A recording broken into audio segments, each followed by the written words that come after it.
एक तरफ बादल बरस रहे हैं और दूसरी तरफ विपक्षी सांसद और एमएलए। देश की संसद हो या यूपी विधानसभा, दोनों जगह विपक्ष आक्रामक है। But of course paper leak, 20 जुलाई के प्रदर्शन में छात्रों पर हुए लाठीचार्ज और राम मंदिर चढ़ावा चोरी पर संग्राम छिड़ा हुआ है। संसद हो या विधानसभा, जबरदस्त गतिरोध है। इंटरेस्टिंगली हर किसी ने एक एक मुद्दा पकड़ा हुआ है। पहले मुद्दा था पेपर लीक, उसके बाद एक नया मुद्दा आया, वो नया मुद्दा यानी राम मंदिर, और एक तरफ अरविंद केजरीवाल E20 पेट्रोल का मुद्दा पकड़े हुए। तो मतलब पूरा केओस और कंफ्यूजन है। हम दोनों खबरों को, यानी ये जो दोनों खबरें हैं, इन दोनों खबरों को एक एक करके समझेंगे। पहले चलते हैं संसद। यहां पर चढ़ावा चोरी और छात्रों पर पुलिस कार्रवाई को लेकर विपक्ष के हंगामे के कारण लोकसभा गुरुवार तक स्थगित करनी पड़ी। सुबह 11 बजे कार्रवाई शुरू हुई, लेकिन स्पीकर ने प्रश्नकाल की शुरुआत की। विपक्ष के सदस्य हंगामा करने लगे। इस दौरान पुलिस के एक्शन पर गृह मंत्री अमित शाह के बयान की मांग दोहराने लगे। आसन के पास आकर नारे लगाने लगे। ओम बिरला ने विपक्ष से प्रश्नकाल चलने देने का आग्रह भी किया। बात नहीं बनी और सदन दोपहर 2 बजे तक स्थगित हो गया। 2 बजे भी स्थिति ज्यो की त्यों ही बनी रही। किरण रिजिजू ने राम मंदिर के बहाने विपक्ष पर कटाक्ष किया। हंगामा नहीं थमने पर कार्रवाई कल तक के लिए स्थगित कर दी गई।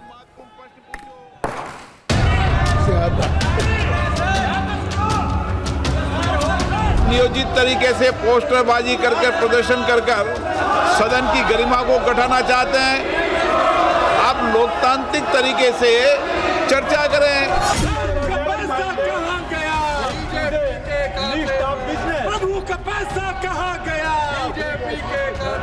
I am requesting to everybody, please kindly take your seat or let us, you should allow to run 0 hour.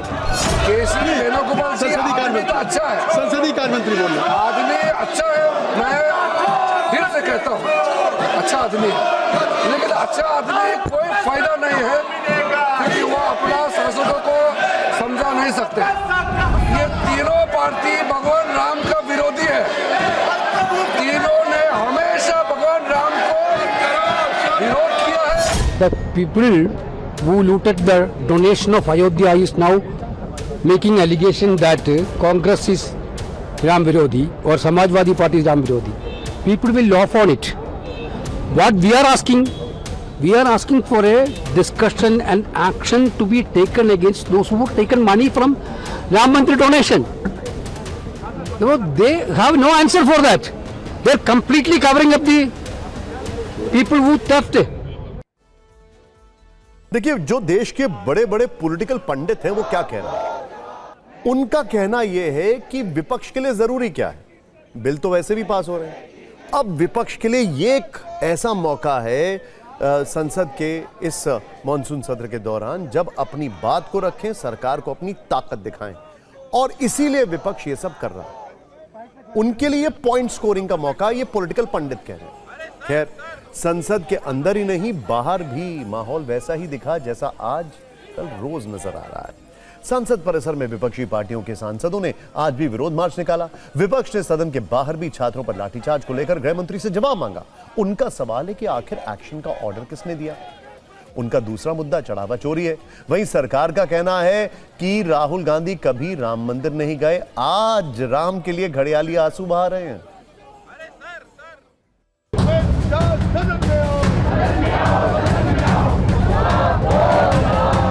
आपके गलतियां निकालने के लिए अगर हम ठहरते हैं तो हम राम विरोधी होते हैं। अगर आपके खिलाफ आपके करप्शन को बाहर निकालते हैं तो आप लोग हमको एंटी नेशनल बोलते हैं। तो आप एक ही नेशनलिस्ट है। आप तो एंटी नेशनल पहले से ही है, ब्रिटिश जमाने से भी है। जो पद पर आसीन है उसकी कुछ जनता के प्रति जिम्मेदारियां होती हैं। ये लोकतंत्र है, तानाशाही नहीं है, किसी का राज दरबार नहीं है। तो अगर कुछ हुआ है, किसकी जिम्मेदारी है ना, किसी ने तो ऑर्डर दिया होगा, तो जिम्मेदारी लें अपनी। पूरा विपक्ष चाह रहा है कि अमित शाह आके बयान दे, होम मिनिस्टर आके बयान दे, लेकिन वो नहीं आ रहे सदन के अंदर। तो क्या डिमांड है विपक्षियों की? यही तो है कि जो चंदा चोरी है, जो लोगों के जो विश्वास का जो आघात पहुंचाया गया है भारतीय जनता पार्टी द्वारा और उनके संघीय संगठनों द्वारा, तो हम तो चाहते हैं डिस्कशन हो।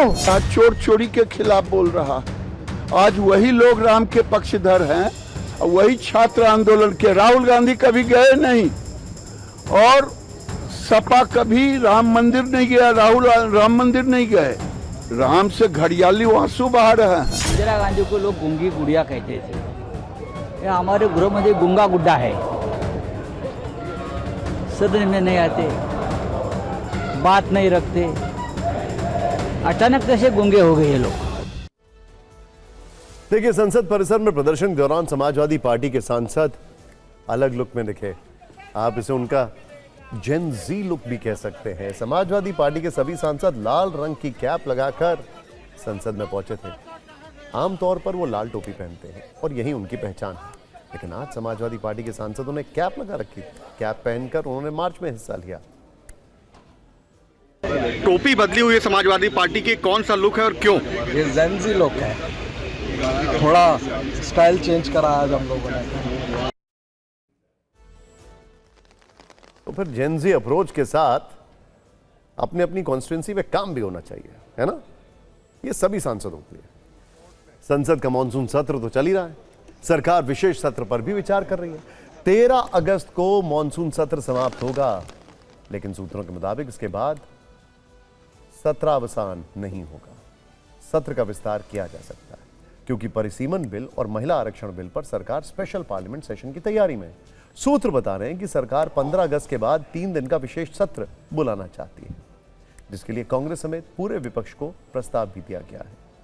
हालांकि इससे पहले सरकार संशोधन बिल पारित कराने के लिए 2/3 संख्या जुटाने पर काम कर रही है। जब सरकार यह बहुमत सुनिश्चित कर लेगी, तब सत्र बुलाया जा सकता है। इसी कड़ी में एनडीए के सहयोगियों से चर्चा चल रही है। संसदीय कार्य मंत्री किरण रिजिजू विपक्षी दलों से संशोधन बिल को लेकर बात कर रहे हैं। परिसीमन बिल को लेकर वे नेता प्रतिपक्ष राहुल गांधी से भी मिले। एक हफ्ते में दोनों की दूसरी मीटिंग है। राहुल रिजिजू की बैठक में प्रियंका गांधी मौजूद रही। संसद भवन में तीनों की बैठक लगभग 50 मिनट तक चली। सूत्र बता रहे हैं कि राहुल गांधी ने रिजिजू से कहा कि वो पार्टी और विपक्ष के नेताओं से बातचीत के बाद अपनी राय देंगे। राहुल ने यह भी साफ किया है कि छात्र आंदोलन में हुई हिंसा पर गृह मंत्री अमित शाह का बयान और चढ़ावा चोरी पर चर्चा के बिना सदन की कार्रवाई नहीं चलेगी। संसद में गतिरोध के मुद्दे पर किरण रिजिजू आज गृह मंत्री अमित शाह और स्पीकर ओम बिरला से मिले। इस बीच शाम 5 बजे नेता प्रतिपक्ष राहुल गांधी सीजेपी के कुछ प्रदर्शनकारियों के साथ मीडिया के सामने आए। राहुल गांधी ने दावा किया है कि प्रदर्शनकारियों को धमकाया जा रहा है और इनका हैरेसमेंट हो रहा है। उनकी मौजूदगी में कुछ आंदोलनकारियों ने पत्रकारों के सामने एक-एक कर अपनी बात भी रखी, अपना अनुभव भी बताया। इसके कुछ देर बाद बीजेपी ने प्रेस कॉन्फ्रेंस करके आरोपों का जवाब दिया। पार्टी ने राहुल गांधी के खिलाफ बच्चों पर राजनीति करने का आरोप लगाया। उनका कहना है कि इन्होंने किसी पर हिंसा नहीं की, मगर इनका नॉन स्टॉप हरासमेंट हो रहा है, इनको धमकाया गया और इन पर लाठियां चलाई गई, इनको मारा गया। You do not have to apologize to anybody, you have not done anything wrong. जो भी मैंने किया उसकी वजह से मुझे बहुत हरास किया जा रहा है। ट्रोलिंग नहीं बोलूंगी मैं, क्योंकि ये ट्रोलिंग नहीं है, ये क्राइम है। तो हमने धर्मेंद्र प्रधान के लिए जो इस्तीफा मांगा था, उस इस्तीफे के लिए इन्होंने इतना अत्याचार किया, इतनी बर्बरता की, शायद हमने अमित शाह का इस्तीफा मांग लिया होता तो इन्होंने हम पे सीधा गोलियां चला दी होती, बॉर्डर बना दिया होता जंतर मंतर को। कभी भी राजनीति में बच्चों के कंधों पर, मासूम बच्चों के कंधों पर बंदूक रख के राजनीति करने का प्रयास जो राहुल गांधी कर रहे हैं, नहीं करना चाहिए। जो बच्चे आज राहुल जी के साथ थे, उन्हें मैं बहुत प्यार से कहना चाहूंगा कि निडर रहना, बिल्कुल आप घबराना मत। हम विश्व की सबसे बड़ी पॉलिटिकल पार्टी हो सकते हैं, हम सब पार्टीज हो सकते हैं, मगर आप हमारे हैं। संसद की तरह यूपी विधानसभा का मानसून सत्र का तीसरा दिन भी हंगामेदार रहा है। विधानसभा के अंदर और बाहर दोनों जगह समाजवादी पार्टी के विधायकों ने कई मुद्दों को आधार बनाते हुए हंगामा किया है। सदन के अंदर राम मंदिर चढ़ावा चोरी, शिक्षक भर्ती और पेपर लीक जैसे मुद्दों पर शोर शराबा हुआ, जबकि सदन के बाहर विधानसभा परिसर में चौधरी चरण सिंह की प्रतिमा के सामने समाजवादी पार्टी के विधायकों ने धरना दिया। इस दौरान एक दान पात्र और कई तरह के पोस्टर भी नजर आए। इस धरने का मुख्य मुद्दा रहा राम मंदिर चढ़ावा चोरी।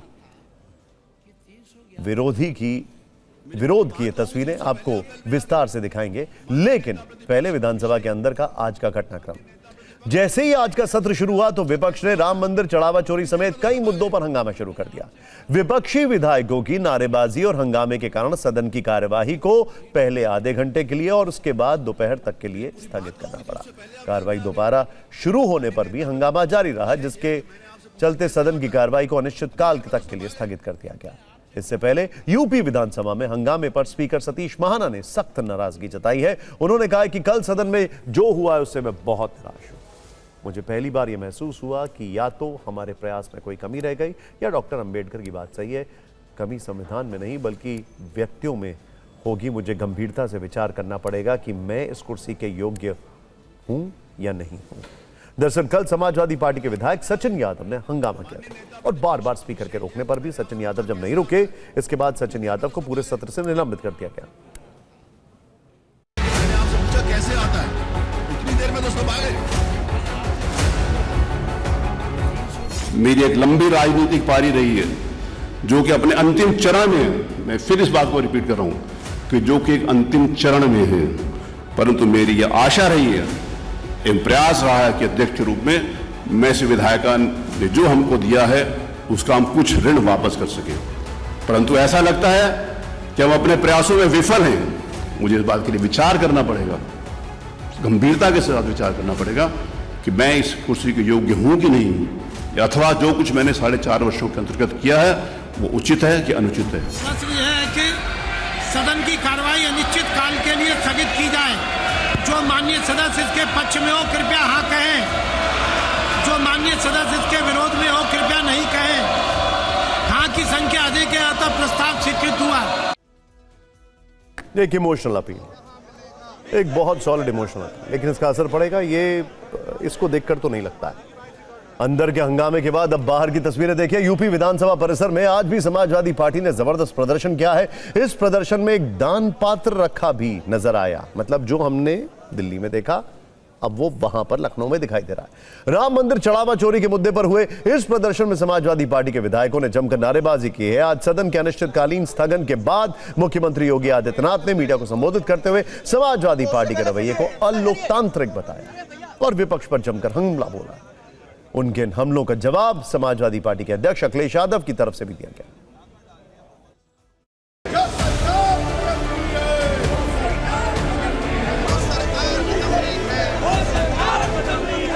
आज इस प्रदर्शन का स्वरूप थोड़ा बदला हुआ दिखाई दे रहा है, क्योंकि यहाँ पर सामने आपको एक छोटा टेबल दिखाई देगा, उस पर 2 दान पात्र रखे हुए दिखाई देंगे और तमाम विधायक इसके आसपास बैठे हुए दिखाई देंगे। मुद्दा वही है, चढ़ावा चोरी का मामला, और वो सरकार से जवाब चाहते हैं, चर्चा की मांग कर रहे हैं। समाजवादी पार्टी के दोहरे चरित्र के खिलाफ, जो दलित विरोधी है, पिछड़ा विरोधी है, युवा विरोधी है, किसान विरोधी है, महिला विरोधी है, गरीब विरोधी है, इन सब चेहरे का उजागर आज उत्तर प्रदेश सदन ने किया है। मुख्यमंत्री जी वर्ल्ड रिकॉर्ड बना रहे थे अयोध्या जाने का। बताओ, सबसे ज्यादा मुख्यमंत्री जी गए हो, सबसे ज्यादा अयोध्या गए हो, और उसके बावजूद भी उन्हें चोरों का नहीं पता लगा, चंदा चोरी का नहीं पता लगा, गुप्तदान का नहीं पता लगा। पूरा सत्र हो हंगामे के साथ और संवैधानिक संस्था का विरोध करते रहे, और उनका जनता से कोई लेना देना नहीं है, उनके पास जनता की कोई एजेंडा नहीं है जनता के लिए। जनता की समस्याओं को उठाता है, निकम्मी है वो सरकार, जनता की समस्याओं से भाग रही है। समाजवादी पार्टी चढ़ावा चोरी के मुद्दे पर यूपी सरकार को विधानसभा में घेर रही, ये बट ऑब्वियस है, हम सब जानते हैं। चढ़ावा चोरी को 2027 का सियासी हथियार बनाने की कोशिशों में भी ये पूरा प्रयास किया जा रहा है, ये भी ऑब्वियस है। इस तरह बीजेपी के कोर वोट बैंक में सेंध लगाने की तैयारी करती दिख रही है, और उनको इसके लिए जो स्टेरॉइड मिला है वो है लोकसभा में अयोध्या से जीत का। खैर, अखिलेश यादव ने इसी रणनीति के तहत आज एक कदम और आगे बढ़ाया। लखनऊ में ब्राह्मण समाज के लिए विशाल प्रबुद्ध सम्मेलन का आयोजन किया। मौका था समाजवादी पार्टी के संस्थापक सदस्यों में से एक रहे जनेश्वर मिश्र की जयंती का, और इस अवसर पर अखिलेश यादव ने ब्राह्मण मतदाताओं को साधने के लिए सियासी दस्तूर भी निभाया। काशी, मथुरा और अयोध्या से आए पंडितों ने शंखनाद करके अखिलेश यादव का स्वागत किया। अखिलेश ने अयोध्या से विधानसभा चुनाव प्रत्याशी के तौर पर पवन पांडे का नाम घोषित किया। कृष्ण सुदामा की दोस्ती का गुणगान करते हुए ब्राह्मण यादवों को दोस्त कहा। इशारों में विकास दुबे की गाड़ी पलटने का जिक्र भी किया। बोले गाड़ी पलटी नहीं थी, पलटाई गई थी। सबसे बड़ी बात, 1 घंटे के भाषण में अखिलेश यादव ने पीडीए की नई परिभाषा भी गढ़ दी। पीडी का मतलब पंडित बताया, यानी इसमें पंडितों को भी स्थान देने का राजनीतिक प्रयास किया और लगे हाथ योगी सरकार पर ब्राह्मणों के साथ भेदभाव का आरोप लगा दिया। समाजवादी पार्टी लखनऊ में यह प्रबुद्ध सम्मेलन जनेश्वर मिश्र पार्क में करना चाहती थी।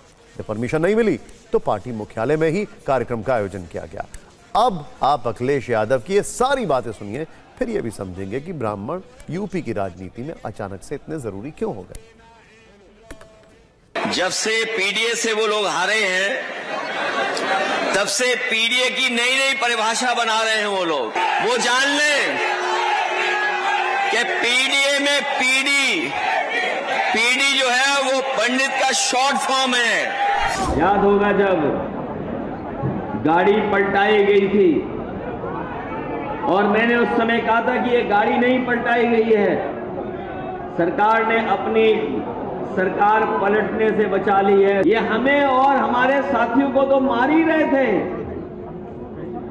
लेकिन अब तो ब्राह्मण समाज के पीछे भी पड़ गए ये सरकार के लोग। भारत की धरती पर अगर एक भी उदाहरण हो कि जहां पर हमारे पूजनीय शंकराचार्य जी को स्नान करने से रोका गया हो, त्रिवेणी में स्नान नहीं कर सकते हैं, उन्हें धरना देना पड़ा। उन्होंने अपनी मांग रखी थी, मांगों को नहीं माना।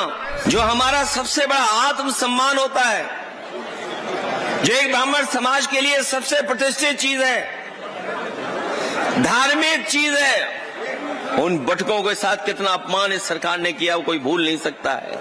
भगवान कृष्ण और सुदामा की दोस्ती आज की नहीं है, बताओ कितने हजार साल पुरानी है। किस युग की है दोस्ती कि दुनिया में ऐसी दोस्ती किसी के बीच नहीं है। अगर कोई दूसरा उदाहरण हो पूरे धरती पे तो हमें बता दो। देखिए, इसमें एक इंटरेस्टिंग टेक जो मैं आपको बताना चाहूंगा वो ये है कि 2007 में मायावती ने एक बड़ा इंटरेस्टिंग कॉम्बिनेशन बनाया था। वो था दलित ब्राह्मण वोट का, और उन्होंने करीब 89 सीट्स एलोकेट की थी ब्राह्मण कैंडिडेट्स को। अब इसके अलग अर्थमैटिक्स की बात करते हैं। यूपी की सियासत में एक खास बात है, वहां हर चुनाव में ब्राह्मण वोटर अचानक से सभी दलों के केंद्र में आ जाता है। इस बार अखिलेश यादव पिछड़ा दलित अल्पसंख्यकों के साथ साथ सवर्ण समाज खासकर ब्राह्मणों को साथ लाने में जुट गए। इस बहाने मुख्यमंत्री के सरकारी आवास 5 कालिदास मार्ग जाने का सपना देख रहे हैं, तो बीजेपी उनके सपने पर कटाक्ष वाले तीर चला रही है। अखिलेश के ब्राह्मण महासम्मेलन पर जवाब यह है कि समाजवादी पार्टी के लिए मुसलमान वोटर ही सर्वप्रथम है और यूपी के ब्राह्मण अखिलेश यादव के बहकावे में आने वाले नहीं हैं।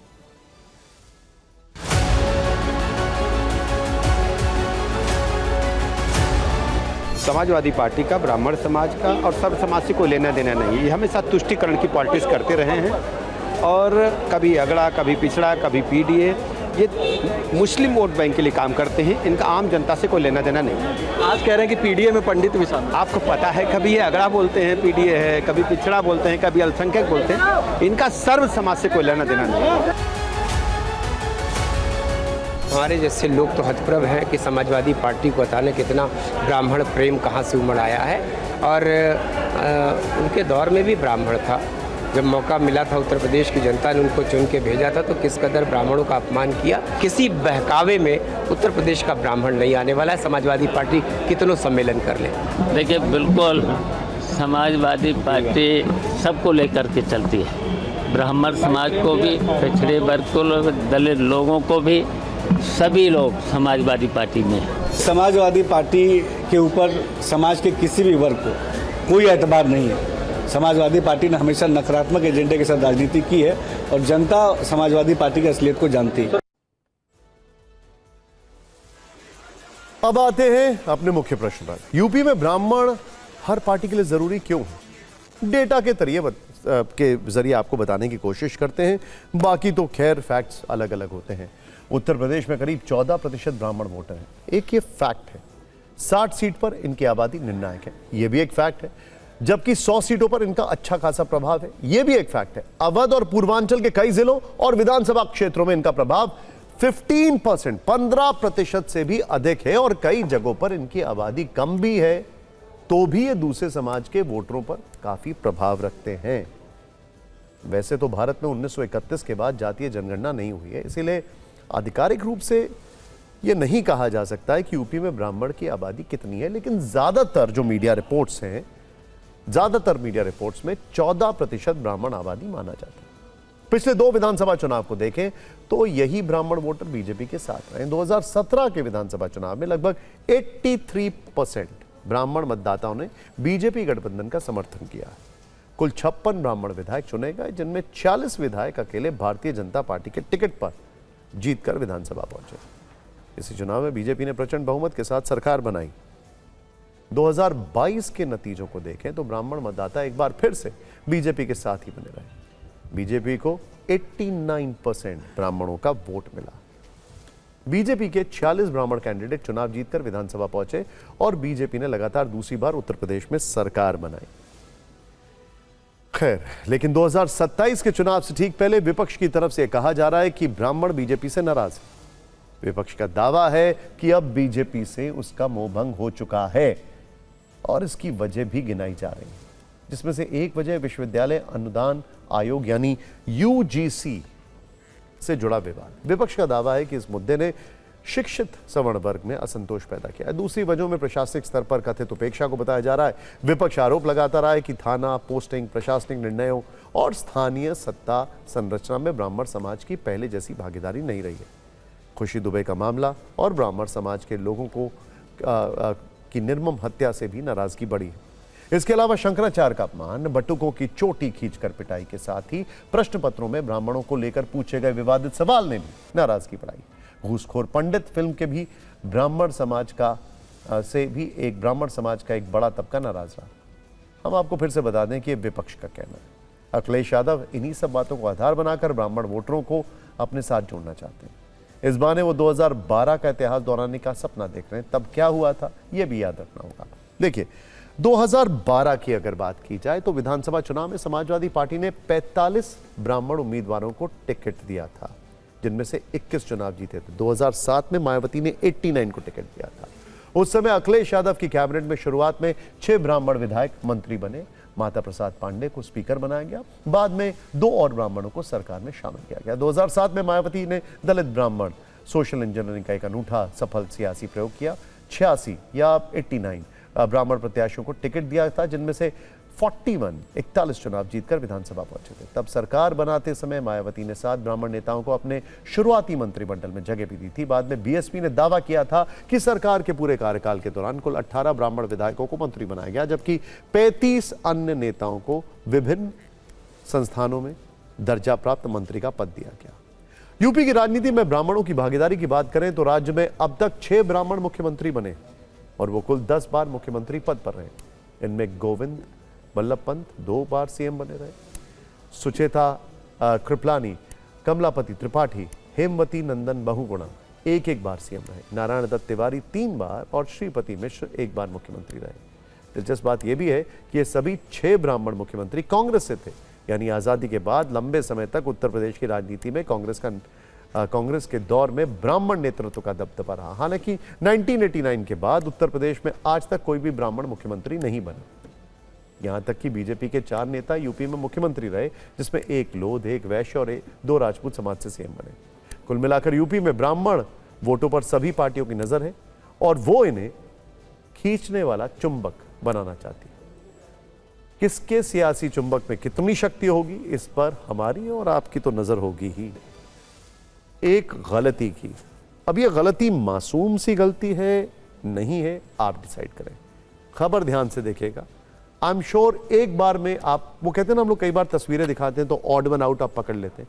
इस तस्वीर में ऑड वन आउट आप पकड़ लीजिएगा। अब वो इतना खतरनाक ऑड वन आउट है कि हमें दिखाना में भी आपत्ति हो रही है इसको, क्योंकि हम बात कर रहे हैं पीडीपी अध्यक्ष महबूबा मुफ्ती से जुड़े एक ऐसे विवाद की जिसको अंग्रेजी में इनॉक्वस मिस्टेक नहीं कह सकते, मासूम सी गलती नहीं है ये। कल रात श्रीनगर में पीडीपी दफ्तर के बाहर 5 अगस्त की बरसी पर अनुच्छेद 370 हटने का विरोध हो रहा था। इसमें कई कार्यकर्ताओं के साथ पूर्व सीएम महबूबा मुफ्ती थीं। वो हाथों में पूर्ववर्ती जम्मू कश्मीर का झंडा और भारत का राष्ट्रीय ध्वज तिरंगा लेकर धरने पर बैठी थी। स्क्रीन पर देखिए कितनी देर तक बैठी। यहां जमकर नारे लग रहे थे, 370 बहाल करो, कश्मीर के कैदियों को रिहा करो। लेकिन इन तस्वीरों को गौर से देखने पर, बल्कि दूर से भी देख लें तो भी हर कोई चौंक गया, क्योंकि महबूबा मुफ्ती के हाथ में तिरंगा जो था वो उल्टा था। हरा रंग ऊपर और केसरिया रंग नीचे। कैमरों की लाइटें जल रही थी, कई नेता और कार्यकर्ता आसपास जमा थे, लेकिन किसी का ध्यान उल्टे तिरंगे पर नहीं गया। ये तो मुख्यमंत्री हैं, इन्हें नहीं पता है, भारत की नागरिक है, इन्हें नहीं पता है राष्ट्रीय ध्वज को उल्टा दिखाना अपमानजनक है। इसीलिए वीडियो हम ब्लर करके आपको दिखाने, ये हमारी मॉरल रिस्पॉन्सिबिलिटी है। वैसे भारत का ध्वज संहिता यानी फ्लैग कोड ऑफ इंडिया और राष्ट्रीय गौरव अपमान निवारण अधिनियम 1971 में स्पष्ट रूप से यह कहता है कि तिरंगे को गलत तरीके से प्रदर्शित करना, उसे उल्टा फहराना या पकड़ना दंडनीय अपराध है। नियमों के मुताबिक सबसे ऊपर हमेशा केसरिया रंग होना चाहिए।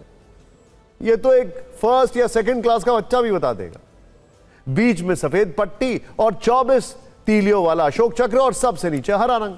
अब महबूबा मुफ्ती के इस वीडियो के सामने आने के बाद सियासी टकराव छिड़ गया है। केंद्रीय मंत्री गिरिराज सिंह ने कहा महबूबा मुफ्ती आतंकी हैं क्योंकि उन्होंने हमेशा आतंकियों का साथ दिया। जम्मू कश्मीर के मुख्यमंत्री उमर अब्दुल्ला ने कहा कि उनसे यह गलती अनजाने में हुई होगी। अच्छा, ये जानबूझकर किया गया नहीं लगता है।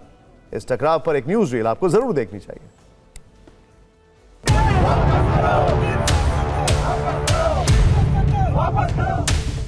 महबूबा मुफ्ती तो आतंकी है। आतंकी इसलिए कह रहा हूं, वो सब दिन आतंकियों का साथ दिए।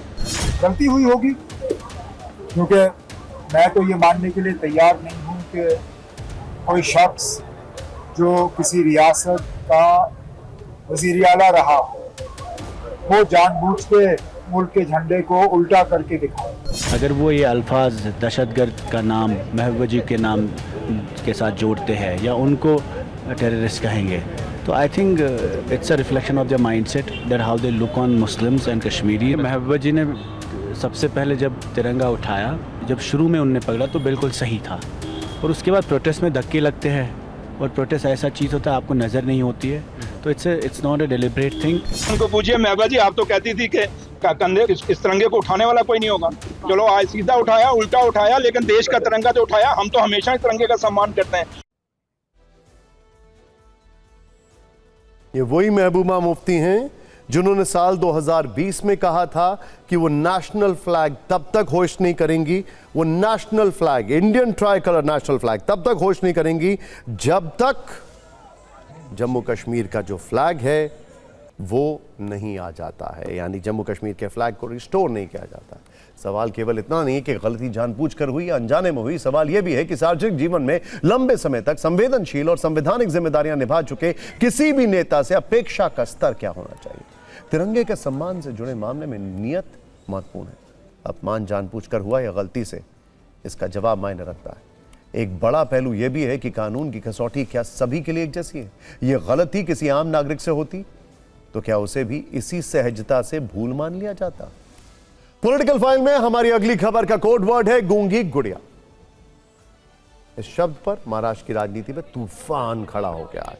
एक प्रेस कॉन्फ्रेंस में मध्य प्रदेश कांग्रेस अध्यक्ष हर्षवर्धन सबकाल ने डिप्टी सीएम सुनेत्रा पवार की तुलना गूंगी गुड़िया से की, जिसके बाद यह विवाद शुरू हुआ। हालांकि हर्षवर्धन सबकाल अपने बयान पर कायम है। उनका कहना है कि यह टिप्पणी उनके लगातार चुप रहने के संदर्भ में की गई। इस पर सुनेत्रा पवार ने कहा है कि वक्त आने पर वो करारा जवाब देंगे। एनसीपी अजीत पवार गुट ने इस मुद्दे पर राज्य भर में प्रदर्शन शुरू कर दिया है। मुंबई, नासिक और लातूर समेत कई शहरों में कार्यकर्ता कांग्रेस के खिलाफ आक्रोश जता रहे हैं। कांग्रेस दफ्तर पर नारेबाजी हो रही है। पार्टी ने कांग्रेस पर महिलाओं का अपमान करने का आरोप लगाया है। अजीत गुट इस मामले में कांग्रेस से माफी की मांग पर अड़ गया है। सीएम देवेंद्र फडणवीस और डिप्टी सीएम एकनाथ शिंदे ने भी प्रदेश कांग्रेस अध्यक्ष की टिप्पणी की निंदा की है। वहीं कांग्रेस नेता इस बयान का सही संदर्भ समझाते फिर रहे हैं।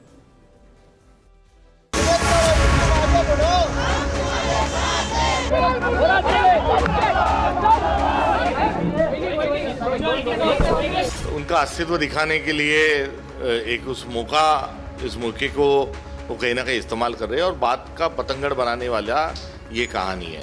इंदिरा जी को लेकर एक टिप्पणी हुआ करती थी, तब से गुंगी गुड़िया नाम का एक शब्द जो है अपना एक राजनीतिक अस्तित्व बनाए हुए है। इनको भी इस प्रकार से मौका है कि यदि कोई इस आपको विरोधी होने के नाते कोई कहता है तो आप ऐसा कुछ काम करें कि ऐसे बोलने की नौबत ना आए। महाराष्ट्र की वेळ आल्यानंतर चोख उत्तर देईन मी। खरं म्हणजे काँग्रेसला हे शब्द वापरताना थोडी तरी मनाची नाही तर जनाची तरी वाटली पाहिजे। एका या राज्याच्या पहिल्या महिला उपमुख्यमंत्री सुनेत्राताईंच्या बद्दल अशा प्रकारचे अपशब्द काढणं म्हणजे या महाराष्ट्रातल्या तमाम आमच्या लाडक्या बहिणींचा अपमान आहे आणि लाडक्या बहिणी काय करू शकतात। जब ये गूंगी गुड़िया बोली तो गुस्सा आया और ये लोग सत्ता में बैठे, इनको तो कोई आचार नहीं है, विचार नहीं है, कोई आइडियोलॉजी है। सत्ता के बगैर ये जी नहीं सकते, सत्ता के भूखे है ये, सत्ता के पीछे दौड़ने वाले कंगाल है ये। हमारा एक ही बोलना है कि कोई भी महिला जो आज महाराष्ट्र की पहली महिला उप मुख्यमंत्री बनी है, हमारे सुनेत्रा बहन हमारे पार्टी के अध्यक्ष है, उनके ऊपर ऐसी बातें करना गलत है। हमने कांग्रेस से माफ़ी की डिमांड की है। एक छोटा सा करेक्शन, प्रदेश कांग्रेस अध्यक्ष यानी महाराष्ट्र प्रदेश कांग्रेस अध्यक्ष हर्षवर्धन सबकाल की टिप्पणी के बाद यह सब कुछ हुआ है। राजनीति में गूंगी गुड़िया का जिक्र आते ही लोगों के जहन में पहला नाम इंदिरा गांधी का आता है। कहा जाता है कि प्रधानमंत्री बनने के शुरुआती दिनों में इंदिरा गांधी काफी दबाव में रहती थीं। संसद में भी शुरुआती दौर में उनकी झिझक साफ दिखाई देती थी। उनकी चुप्पी, हिचकिचाहट और सार्वजनिक असहजता विपक्ष के निशाने पर आ गई थी। उसी दौर में राम मनोहर लोहिया ने उन पर कटाक्ष करते हुए उन्हें गूंगी गुड़िया कहा था। फिक्र की लेंस से देखें तो गूंगी गुड़िया अब महाराष्ट्र की राजनीति का बड़ा मुद्दा बन चुका है। कांग्रेस इसे सुनेत्रा पवार के सार्वजनिक व्यवहार और चुप्पी से जोड़कर सही ठहरा रही है, जबकि महायुति इसे महिलाओं के सम्मान का प्रश्न बताकर कांग्रेस को घेर रही है। बयानों का यह दौर अब राजनीतिक टकराव में बदल चुका है। आने वाले दिनों में इस मुद्दे पर सियासत और तेज होने के आसार हैं। राजनीति से जुड़ा एक अहम अपडेट सुप्रीम कोर्ट से है। शिवसेना चुनाव चिन्ह विवाद मामले में सीजेआई समेत 3 जजों की बेंच ने नियमित सुनवाई शुरू कर दी। इस दौरान कोर्ट ने उद्धव गुट से सवाल किया है कि चुनाव चिन्ह पार्टी का होता है या विधायक दल का। इस पर उद्धव गुट की तरफ से पेश सीनियर एडवोकेट कपिल सिब्बल ने जवाब दिया है कि राजनीतिक दल का, क्योंकि चुनाव आयोग राजनीतिक दल को मान्यता देता है और विधायक दल को नहीं। सीजेआई ने पूछा कि पॉलिटिकल पार्टी में बहुमत का क्या मतलब और उसकी सीमाएं क्या है। इस पर जस्टिस बागची ने कहा है कि यह संविधान तय करेगा कि पार्टी को कैसे परिभाषित किया जाए और बहुमत को कैसे समझा जाए। जवाब में सिब्बल ने कहा कि यहां कहा जा रहा है कि पार्टी का कोई संविधान नहीं है। अगर कोई संविधान नहीं है तो 2013 के चुनाव गलत थे, कोई पार्टी ही नहीं होती। सीजेआई ने फिर पूछा कि क्या चुनाव आयोग की गाइडलाइंस या पार्टी के संविधान में बहुमत पता करने का कोई तय फॉर्मूला है। इस पर सिब्बल ने कहा कि अब तो लेजिस्लेटिव पार्टियां यानी विधायी दल किसी दूसरी पॉलिटिकल पार्टी में मिल रही हैं और फिर अलग चुनाव चिन्ह पर चुनाव लड़ने के बाद वो उस दूसरी पार्टी का प्रतिनिधित्व करती है। ऐसे में पूरी चुनावी प्रक्रिया ही मजाक बनकर रह जाती है, क्योंकि इस तरह दल बदल से चुनावी नतीजों को बदला जा सकता है। आज की सुनवाई में तीनों जजों ने यूबीटी के वकील कपिल सिब्बल से कई सवाल किए। अदालत गुरुवार को भी उनकी दलीलों को सुनेगी। जून 2022 में एकनाथ शिंदे के नेतृत्व में अधिकांश विधायकों ने बगावत करते हुए पार्टी तोड़ दी थी। इसके बाद फरवरी 2023 में चुनाव आयोग ने शिंदे गुट को असली शिवसेना और धनुष बाण चुनाव चिन्ह सौंप दिया। और अब बात करते हैं मार्क ज़करबर्ग की, जो कि अब आउट ऑफ मार्क दिखाई दे रहे हैं। माफी तो मांग ली है फेसबुक के को-फाउंडर मार्क ज़करबर्ग और उनकी माफी, जो अब तक मेटा की गलतियों पर, एल्गोरिदम्स और तकनीकी गड़बड़ियों का पर्दा डालकर विवादों से लॉग आउट कर जाते थे, लेकिन पीएम मोदी के एक वीडियो को फेसबुक से अस्थायी तौर पर हटाने के मामले में वो ऐसे फंसे कि उन्हें सरकार से व्यक्तिगत तौर पर माफी मांगनी पड़ी है और अल्टीमेटम वाले नोटिफिकेशन के आगे झुकना पड़ा है। आज मार्क जकरबर्ग ने भारत सरकार को एक व्यक्तिगत माफीनामा भेजा। इसमें जकरबर्ग ने पीएम मोदी का वीडियो फेसबुक से कुछ घंटों के लिए हटाए जाने के मामले में माफी मांगी। यह इसलिए हुआ है क्योंकि भारत सरकार ने इस बार खुद मार्क जकरबर्ग से माफी मांगने को कहा था। इसके लिए सरकार की ओर से 3 दिन का अल्टीमेटम दिया गया था और कहा गया था कि अगर जकरबर्ग माफी नहीं मांगते तो न सिर्फ मेटा को भारत में मिलने वाली सुरक्षा और कानूनी छूट खत्म हो सकती है, बल्कि ऐसा कहा जा रहा था कि कंपनी पर सरकार कोई बड़ा एक्शन भी ले सकती है। सरकार के इस अल्टीमेटम में मार्क जकरबर्ग के लिए बिजनेस वाली भी बड़ी चोट है। मार्क जकरबर्ग ये अच्छी तरीके से जानते हैं कि भारत मेटा के लिए एक बहुत बड़ा बिजनेस हब है, एक बहुत बड़ा कंज्यूमर हब है। इसीलिए रिस्क लेने से बेहतर माफी मांगना है और उन्होंने आज अपना माफीनामा सरकार को भेज दिया है। इसमें उन्होंने बच्चों के यौन शोषण, डीप फेक कंटेंट से जुड़े मामले पर भी माफी मांगी।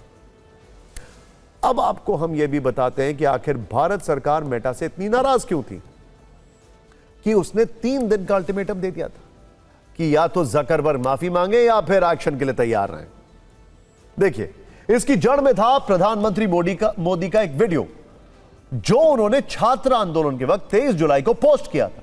इसमें पीएम ने पेपर लीक पर सख्त एक्शन की बात करते हुए छात्रों और युवाओं को संदेश दिया था।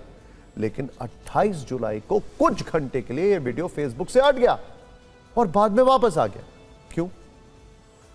जब इस पर सरकार ने सवाल किया तो मेटा ने तर्क दिया कि एल्गोरिदम्स की गलती से वीडियो हटा। क्लीशे आंसर कहते हैं इसको। लेकिन सूचना प्रसारण मंत्रालय ने इस सफाई को नाकाफी और असंतोषजनक बताया और मेटा की ग्लोबल टीम को तुरंत मिलने के लिए बुलाया गया, तलब किया गया। साथ ही मामले में स्पष्टीकरण भी मांगा गया। आज इस विवाद को लेकर मेटा के अधिकारियों ने सूचना प्रसारण मंत्रालय के वरिष्ठ अधिकारियों के साथ मुलाकात की। यह मीटिंग 45 मिनट तक चली और इसके कुछ देर बाद मार्क जकरबर्ग की माफी आ गई। अब आपको 2 वजह बताते हैं आखिर जकरबर्ग को भारत सरकार के अल्टीमेटम के आगे क्यों झुकना पड़ा। पहली वजह, संसद की संसदीय समिति ने चेतावनी दी कि अगर जकरबर्ग माफी नहीं मांगते तो भारत में मेटा के सेफ हार्बर यानी कानूनी संरक्षण को खत्म करने की सिफारिश की जाएगी। लेकिन यह सेफ हार्बर क्या है? ध्यान से देखिए। सेफ हार्बर को आप एक तरह का कानूनी कवच कह सकते हैं जो भारत सरकार ने मेटा को पहनाया था। यह कानूनी इम्यूनिटी आईटी एक्ट की धारा 79 के तहत सोशल मीडिया और दूसरे ऑनलाइन प्लेटफॉर्म को दी जाती है। इसका अर्थ यह है कि अगर कोई यूजर गलत या गैर कानूनी पोस्ट डालता है तो हर मामले में सीधे फेसबुक या कंपनी को दोषी नहीं ठहराया जाएगा, बशर्ते कंपनी कानून का पालन करे। अगर ये सुरक्षा खत्म हो जाए तो कई मामलों में प्लेटफॉर्म की कानूनी जिम्मेदारी बढ़ जाती है। दूसरी बड़ी वजह है कि मेटा का भारत में बाजार, जिसमें बिजनेस वाला एंगल है, फेसबुक, व्हाट्सएप और इंस्टाग्राम तीनों ही मेटा की स्वामित्व वाली कंपनियां हैं जिनके यूजर्स भारत में सबसे ज्यादा हैं। भारत में फेसबुक के लगभग 38 करोड़ यूजर्स हैं और आंकड़ों के अनुसार दुनिया में हर 100 यूजर में लगभग 12 फेसबुक यूजर्स भारत से। रिपोर्ट्स के अनुसार भारत में व्हाट्सएप के करीब 55 करोड़ यूजर्स हैं, जबकि इंस्टाग्राम के यूजर्स की संख्या भी भारत में लगभग 55 करोड़ है। यानी भारत मेटा के लिए एक बड़ा बिजनेस हब है। इसीलिए जकरबर्ग ने किसी एक्शन से बचने के लिए माफी मांगना बेहतर समझा है।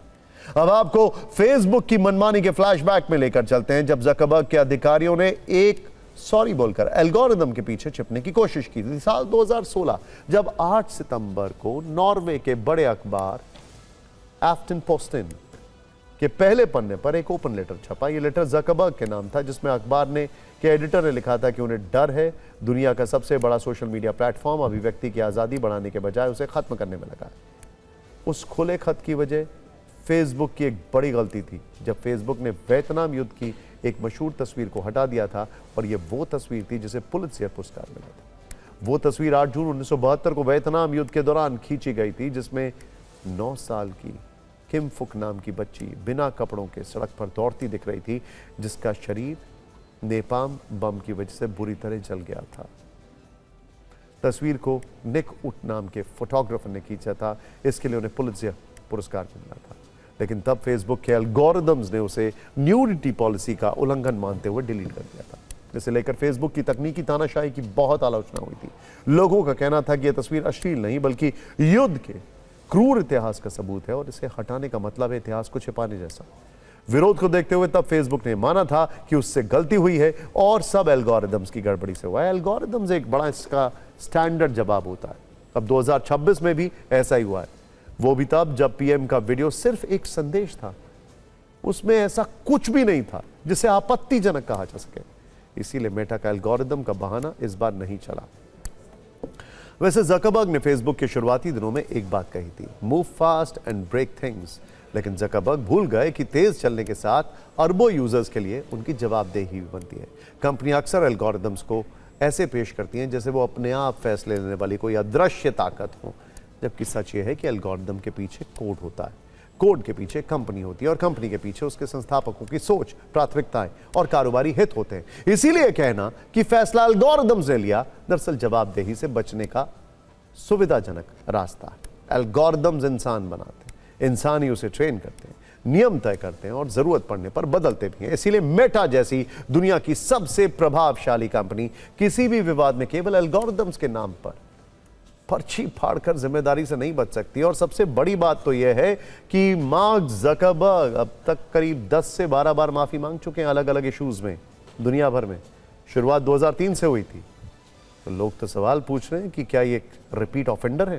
बात करते हैं बांग्लादेश की पूर्व मुख्यमंत्री शेख हसीना की। बांग्लादेश में तख्ता पलट की दूसरी बरसी पर शेख हसीना ने दिल्ली में मीडिया से वर्चुअली बातचीत की। इस बातचीत में सिर्फ शेख हसीना की आवाज सुनाई दी, उनका चेहरा नहीं दिखाई दिया है। शेख हसीना ने कहा है कि पिछले 2 सालों से मैंने अपने प्यारे बांग्लादेश को मुश्किलों से जूझते देखा है। ये वो बांग्लादेश नहीं है जिसके लिए 1971 में 30 लाख लोगों ने अपनी जान दी। मैं जुलाई और अगस्त 2024 की सच्चाई बताना चाहती हूं। वो कोई शांतिपूर्ण आंदोलन नहीं था। कुछ लोगों ने छात्रों की मांग को हिंसक राजनीतिक हथियार में बदला। वो सब सत्ता परिवर्तन की एक सुनियोजित साजिश थी। इस वर्चुअल भाषण की शुरुआत में शेख हसीना भावुक भी हो गई। उन्होंने वतन वापसी की संभावनाओं का जिक्र भी किया। शेख हसीना ने कहा कि मुझे जेल भेजा जा सकता है या मेरी हत्या भी की जा सकती है, लेकिन यह डर जनता के प्रति मेरे कर्तव्य का निर्धारण नहीं कर सकता। मैं लौटना चाहती हूं, लेकिन मेरी वापसी सत्ता प्राप्त करने के लिए नहीं होगी। मैं बांग्लादेश के लोगों के जीवन को बेहतर बनाने में मदद करना चाहती हूं। I am not worried about my own future. I am worried about the future of Bangladesh. I want to return because the people deserve security, development, prosperity and peace. My return and the return of the Awami League to the democratic process is not about power. It is about putting Bangladesh back to the right track. वो मुलाकात जिसकी चर्चा इस समय Israel से लेकर खाड़ी के सभी देशों और अमेरिका तक हो रही है। ईरान के प्रेसिडेंट मसूद पेजेश्किन लंबे वक्त बाद मुज्तबा खमेनी सुप्रीम लीडर से मिलते हैं। आप कहेंगे कि इसमें खास क्या है, लेकिन इसमें खास बहुत कुछ है। खास बात यह है कि 28 फरवरी को अमेरिकी हमले के बाद पहली बार सुप्रीम लीडर ने ईरान के राष्ट्रपति से मुलाकात की है और वो जिस अंदाज में उनसे मिले हैं वो चर्चा का विषय ज्यादा है। ईरान इंटरनेशनल सूत्रों के हवाले से रिपोर्ट किया है कि मुज्तबा खमेनी ने मसूद पेजेश्किन के साथ एक अज्ञात लोकेशन पर मीटिंग की। मुज्तबा से मुलाकात के लिए मसूद को तेहरान में ही एक गुप्त जगह पर ले जाया गया। ऐसा दावा है कि मुज्तबा वहां एक टिंटेड विंडो वाली कार में थे। टिंटेड विंडो वाली कार वो होती है जिसकी खिड़कियों के शीशों पर एक खास किस्म की पतली फिल्म या लेयर लगी होती है। यह कांच को गहरा या धुंधला बनाती है, जिससे सूरज की तेज धूप, हानिकारक किरणें और बाहर के लोगों की नजरें कार के अंदर आसानी से नहीं पहुंच पाती। पेजेश्किन जिस जगह पर मुज्तबा से मिले वहां इतना अंधेरा था कि वो मुज्तबा को कार के अंदर भी नहीं देख पाए। मुज्तबा ने इस दौरान उनसे हाथ भी नहीं मिलाया। पेजेश्किन सिर्फ उनकी आवाज ही सुनते रहे। जरा तेजी से आगे बढ़ते हैं और इस वक्त की 9 बड़ी खबरें देखते हैं। पहली बड़ी खबर आपके सामने, लोकसभा में हंगामे के बीच the bankers book evidence bill 2026 pass हो गया। इसके तहत बैंकों के डिजिटल रिकॉर्ड्स, इलेक्ट्रॉनिक दस्तावेजों को अदालतों में वैध साक्ष्य के रूप में मान्यता दी जाएगी। इस बदलाव का उद्देश्य डिजिटल बैंकिंग के दौर में न्यायिक प्रक्रिया को अधिक तेज, सरल और आधुनिक बनाना है। लोकसभा के बाद राज्यसभा से भी सुप्रीम कोर्ट में जजों की संख्या बढ़ाने वाला बिल पास हो गया है। The supreme court number of जजेस अमेंडमेंट बिल 2026 को संसद की हरी झंडी मिल चुकी है। सर्वोच्च अदालत में अब जजों की संख्या 34 से बढ़कर 38 हो जाएगी। संभल हिंसा पर न्यायिक आयोग की रिपोर्ट यूपी विधानसभा में पेश की गई है, जिसमें हिंसा को पूर्व नियोजित साजिश का नतीजा बताया गया है। रिपोर्ट के अनुसार सर्वे को लेकर मुस्लिम समुदाय में गलत जानकारी फैलाई गई है। आयोग ने सांसद जियाउर रहमान बर्क, विधायक इकबाल महमूद के बेटे सुहेल इकबाल समेत कई लोगों की भूमिका का भी जिक्र किया है। 24 नवंबर 2024 को मस्जिद के बाहर हुई हिंसा, पथराव, गोलीबारी और आगजनी में 4 लोगों की मौत हुई थी। झारखंड में एसआईआर के तहत निर्वाचन आयोग ने मतदाता सूची जारी कर दी है। इस प्रक्रिया के बाद 43,61,000 से ज्यादा वोटर्स के नाम लिस्ट से हटाए गए। मुख्य निर्वाचन अधिकारी के रवि कुमार के अनुसार एसआईआर शुरू होने से पहले राज्य में कुल 2,64,00,000 रजिस्टर्ड वोटर थे। अब दावों और आपत्तियों की प्रक्रिया के बाद अंतिम मतदाता सूची प्रकाशित की जाएगी। छात्र आंदोलन को लेकर सुप्रीम कोर्ट ने अहम टिप्पणी की है। सुनवाई के दौरान अदालत ने कहा है कि पुलिस को इस मामले में संयम बरतना चाहिए था। कोर्ट ने यह भी कहा है कि हिंसक प्रतिक्रिया से हालात और बिगड़ते हैं, इसीलिए छात्रों की बात सुनने और संवाद के जरिए समाधान निकालने की कोशिश की जानी चाहिए। बिहार के मंत्री दीपक प्रकाश की कुर्सी पर मंडरा रहा संवैधानिक संकट अब टल गया है। राज्यपाल ने उन्हें विधान परिषद का सदस्य मनोनीत कर दिया। वो बिना किसी सदन का सदस्य रहते हुए 6 महीने से मंत्री पद पर बने हुए थे। सुप्रीम कोर्ट ने भी उनके मंत्री पद पर बने रहने की वैधता पर टिप्पणी करते हुए सरकार से जवाब तलब किया था। उसके बाद बीजेपी ने अपने एमएलसी का इस्तीफा दिलवाकर उन्हें सदन का सदस्य बनवाया। मध्य प्रदेश कांग्रेस ने पार्टी की सभी इकाइयों को भंग कर दिया है। यह फैसला दिल्ली में हुई बैठक के बाद लिया गया है। प्रदेश कांग्रेस प्रभारी हरीश चौधरी ने आदेश जारी करते हुए कहा है कि जल्द ही नए सिरे से संगठन का गठन किया जाएगा।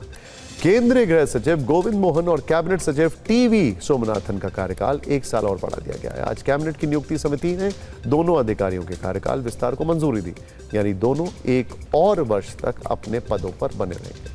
रिजर्व बैंक ने एक बार फिर रेपो रेट में कोई बदलाव नहीं किया। ब्याज दर को 5.25% ही बरकरार रखा है।